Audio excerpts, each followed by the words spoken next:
Hey folks, this is Chris Hanlin with Hanlin's Hollywood Memorabilia, here to bring you some great items for our next auction that's coming up the weekend of April 30th, Saturday, April 30th, noon Central Time, Sunday, Sunday, May 1st, noon Central Time as well.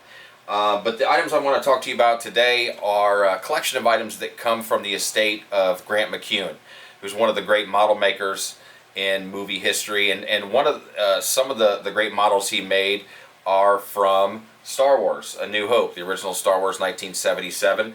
What we have here is a TIE fighter that has been built from all original production parts.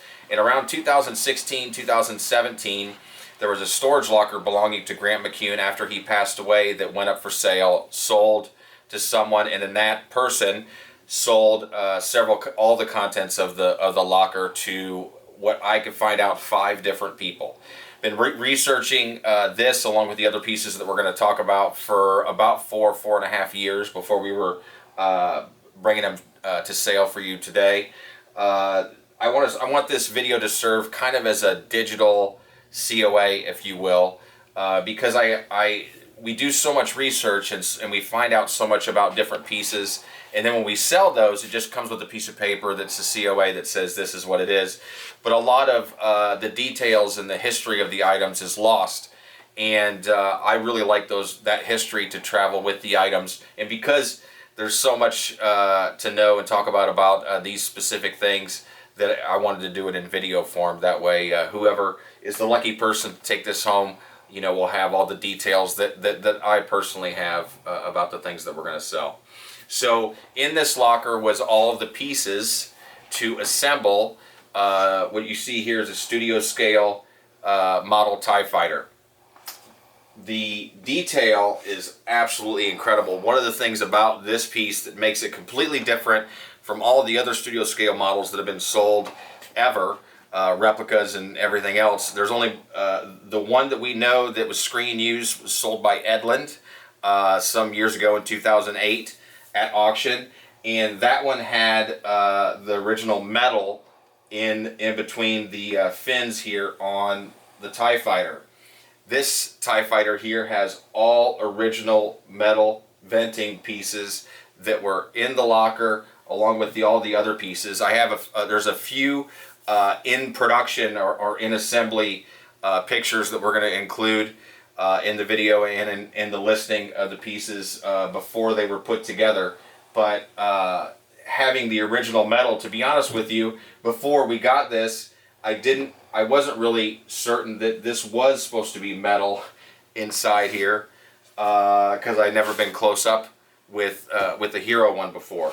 But this is as close as you're going to get to having a Hero production studio scale TIE fighter. Again, it's made from production parts that were found in that locker, and then the consignor paid a professional model assembly guy now that's in the movie industry to then assemble what you see now and give it the life that it's got now. So absolutely just a fabulous detailed piece. The TIE fighter that you see here that make it slightly different from the screen used studio scale TIE fighter that you see in behind the scenes pictures of A New Hope. And because of that, one of the things is that the TIE fighter is made of 2 half pieces. You can see this when you see the pieces on the table pre-assembly. And the pieces that were in the locker are both the same piece. And when you put the TIE fighter together, both of those pieces are very similar, but there's a few differences. So in order to not remanufacture a whole half center section of the TIE fighter, we had the model maker use the original production half and alter it so it looks like the proper other half.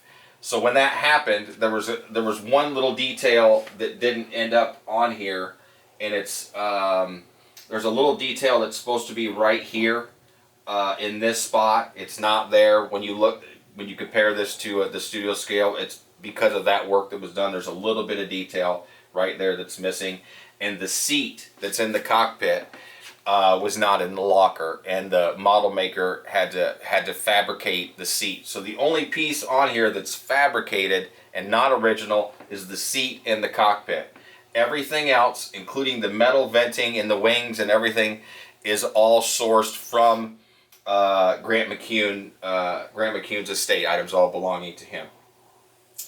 Another one of the items that I wanted to talk about specifically that was owned by him, that unfortunately, a couple other items here that we don't have a lot, one of them we don't have a lot of info on, but one of them we have the master mold for the exploding TIE Fighter wings here. And so we got the master mold that was in there. Now I believe that there's a chance that this has some sort of special effects use that I'm not aware of, because they've changed the tips on here to white. So if you look, the pieces were actually cut and a new piece was put in that's white. This one's missing. But I don't know if that was to signify a certain point when they're shooting stuff and it illuminates. I really don't know, but this is, you know, just a fantastic piece, and this was there in the locker as well. The next piece that we have is the biggest mystery.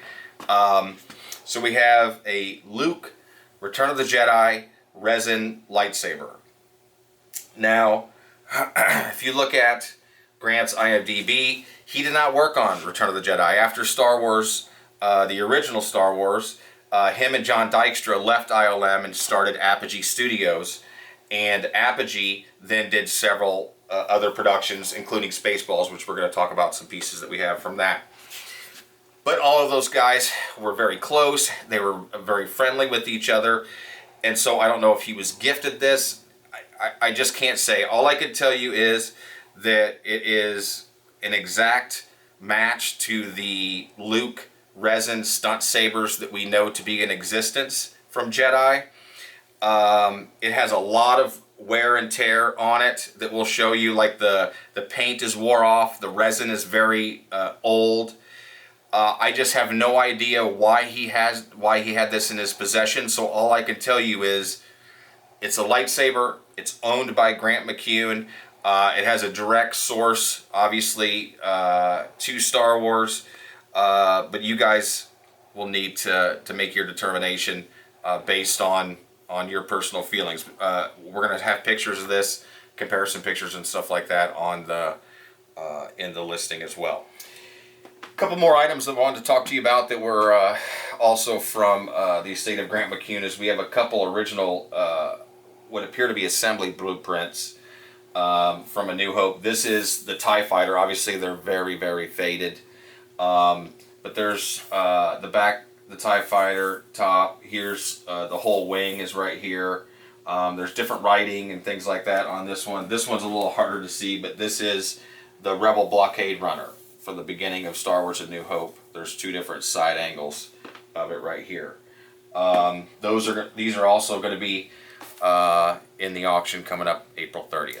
All right, guys, I want to talk to you about the last, some of the last pieces that we have here from the estate of Grant McCune. These are all kit-bashed model parts from Spaceballs 1, the big ship that you see at the beginning of Spaceballs.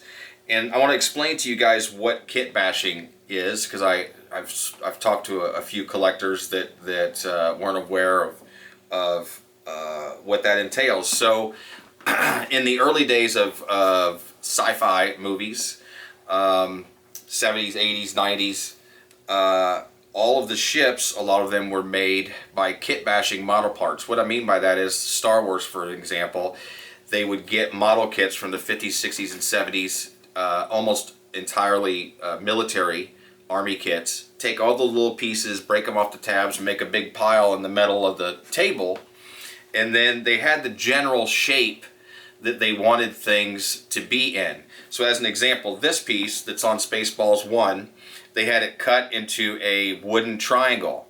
After they knew they wanted a triangle shape, then they took and all these little individual model pieces, these are all model parts that are all individually glued on there. And that is how every single ship, Death Star, everything in Star Wars A New Hope comes to us, is from model parts. This and the most of these pieces here are the masters. So Grant or one of the guys in the model shop would have glued all these little pieces on there. Then they would have molded it, and after they made resin pieces that would look like this, they would take them and then they glued them all over the ship. This particular piece is right over here. It's several places on Spaceballs 1, but you can see it right there.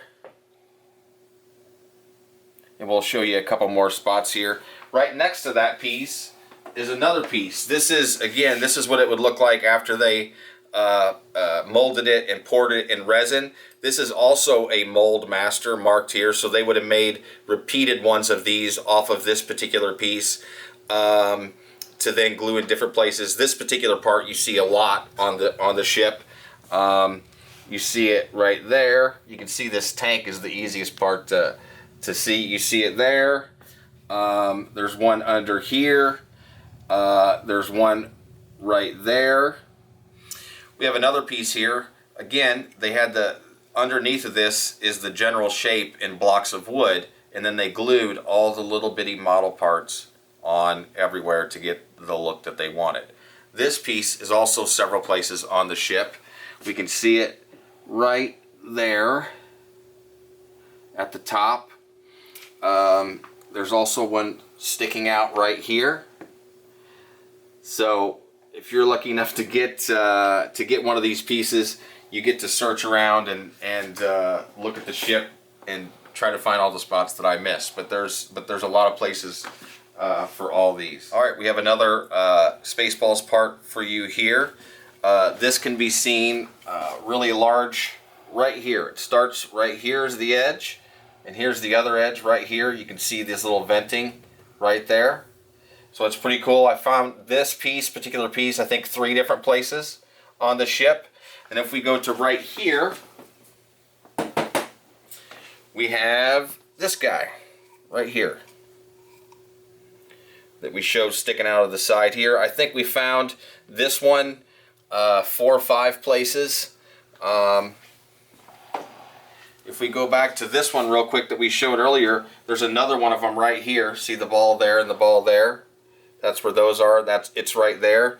Then if we go up here, there's 2 of them right here. See the ball at the top? That's right here. In between 1, 2, 3, in between these are our first piece that we showed.